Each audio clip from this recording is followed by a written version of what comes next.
So I've been working on this TV for the last couple of weeks, and quite honestly, it's one of my favorite TVs I've reviewed. This is the Vizio P-Series 2018, 4K HDR, which also features Dolby Vision and full array with local dimming. If you'd like to see more on this TV, check out my previous videos where I connected to the Xbox One X, the PlayStation 4 Pro, side-by-side comparisons, and some of my personal settings I used. If you're in the market for a 4K TV, or if you like this kind of videos, make sure you like and subscribe to the channel. I review TVs, but I get my hands on with them, with real life scenarios and side-by-side comparisons. You can also help the channel grow by supporting me on Patreon. Your support is always appreciated. And as always, I'm leaving the links in the description if you like to support or donate, or if you like to follow me on the social media. Alright, so let's start with build quality. The whole TV is made of plastic with some aluminum around the edges. It feels solid and it looks very similar to my Samsung 4K TV. Even the legs look the same. And I also love the bezel-less design. In the back of the TV, you'll notice that it's a bit on the thick side, but keep in mind that this is a full array backlit TV. You'll find the power port on the left hand side.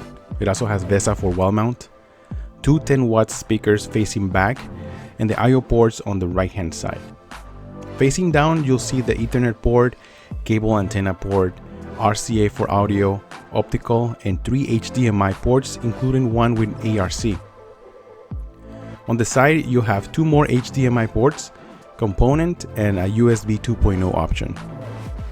All HDMI ports support HDR except for the 5th one. There is also no cable management on this TV, so it could get a little messy. I was not impressed with the sound from this TV. I highly recommend a soundbar. Luckily, at the same time I received a soundbar for review, and I could notice the difference right away.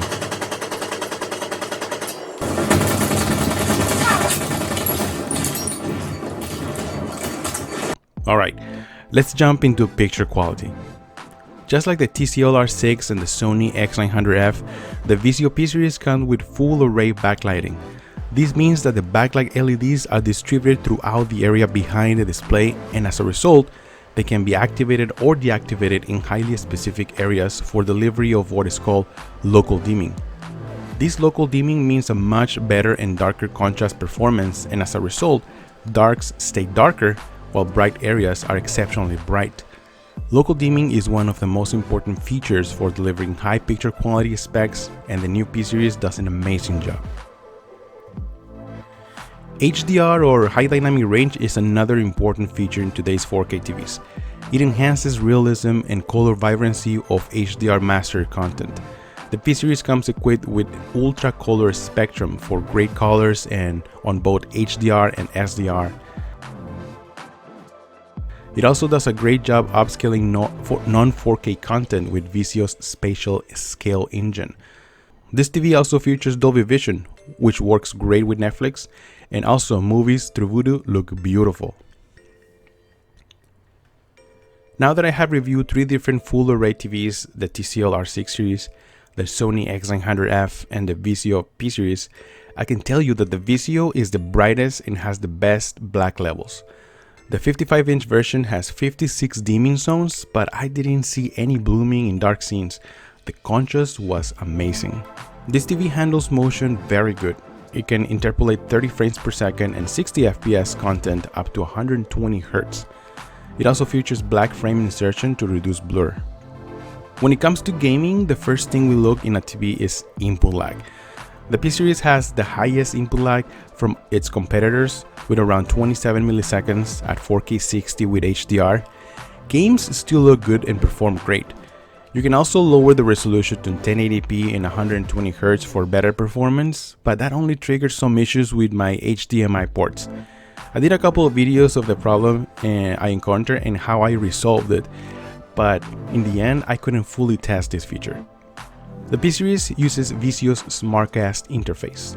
The TV has 18 pre-installed built-in apps and also has built-in Chromecast media streaming device, which allows you to stream files from your phone or tablet. The interface is not that smooth, but it's better than the Sony X900F. The TV also works with Amazon Alexa and Google Assistant devices for voice commands. The remote is a medium size, it fits nice in my hand. It also has too many buttons for my taste, but it's not that bad. This is a VA panel TV, which means that viewing angles are not the best, but they're not the worst either. This is a great TV. It has everything higher end TVs have for a great price. At the time I'm making this video, the 55-inch sells for $800, the 65-inch sells for $1,200, and the 75-inch sells for $2,000. If you're looking for something similar but more affordable, look for the TCL R6 which sells for $600 for the 55-inch version, or the Sony X900F, which sells for $1,100 for the 49-inch version and $1,300 for the 55-inch version. I have reviewed those TVs as well in my channel if you'd like to learn more about them. Alright guys, so that's it for me right now. Thank you so much for your support. I'm Jolster, and I'll see you guys on the next one. Jolster out.